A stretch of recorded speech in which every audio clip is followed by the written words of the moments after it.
আমরা আরেকটি ফোন নিতে চাই। আসসালামু আলাইকুম দর্শক, আপনাকে স্বাগতম, প্রশ্ন করুন।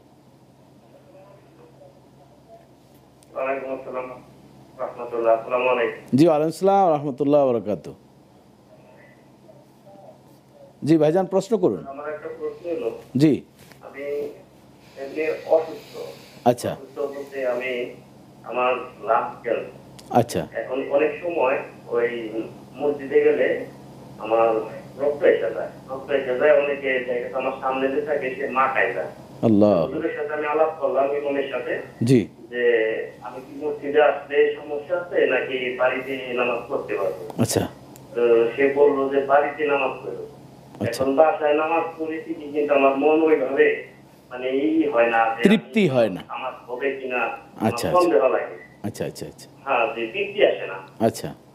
এই আমার হ্যাঁ, আপনার ব্লাডের পরিমাণটা কেমন, যে টিস্যু দিয়ে সেটা মানে বারণ করা অনেক অনেক। বমির মতো আল্লাহ আল্লাহ তুমি হেফাজত করো। বমির মতো আল্লাহ বমি আসে, আকবার, মানে আল্লাহ। বমির মতো হয়।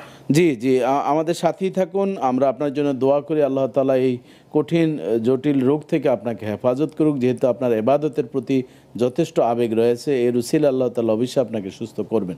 জি মোহতারাম। জি, আমরা দোয়া করে আল্লাহ ভাইকে সুস্থ করে দিন। তাহলে এটা হলো যে এরকম যদি অবস্থা হয়, এক ধরনের প্যাম্পাস আছে, সেটা পরেও নিবারণ করা যায় কিনা না, দেখবেন। এখানে প্যাম্পাস তো উনি বমির মতন আসতে, মুখ দিয়ে আসে, ক্যান্সার, মুখ দিয়ে ব্লাড ও, ক্যান্সার। তাহলে তো আপনার মুখ দিয়ে যদি আসে, আমি মনে করছিলাম যে হ্যাঁ, না না, পেশাবের সেটা সাথে নয়, পড়ে এবং কিনা। সেটি একটি সমস্যা বড় ধরনের।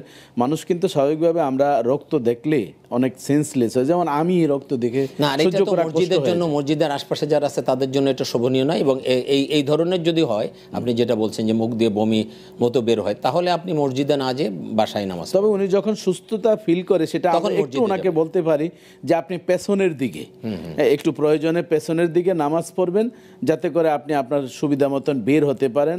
মসজিদের পবিত্রতা রক্ষা হলো, মানুষও ভয় না পেল। আবার ইয়েও হতে পারে, ওই যে চিলুঞ্চি ধরনের একটা পাশে রাখতে পারেন, যদি একান্ত নামাজের মানে আগে পিছিয়ে এরকম কিছু হয়, আপনি যাতে এবাদতটা কিন্তু লা ইউকাল্লিফুল্লাহু নাফসান ইল্লা উসআহা, আল্লাহ Right. তাআলা কোনো কিছু চাপিয়ে দেন না। না। এই যে উনি যে এতটুকু পর্যন্ত মিডিয়া পর্যন্ত এসেছেন এবাদতের জন্য, এটিও কিন্তু আমরা তাকে ছোট অবশ্যই। করার সুযোগ নেই, এটি বড় একটি ঈমানের অবশ্যই পরিচয়। বড় একটি। আমরা ভাইয়ের জন্য দোয়া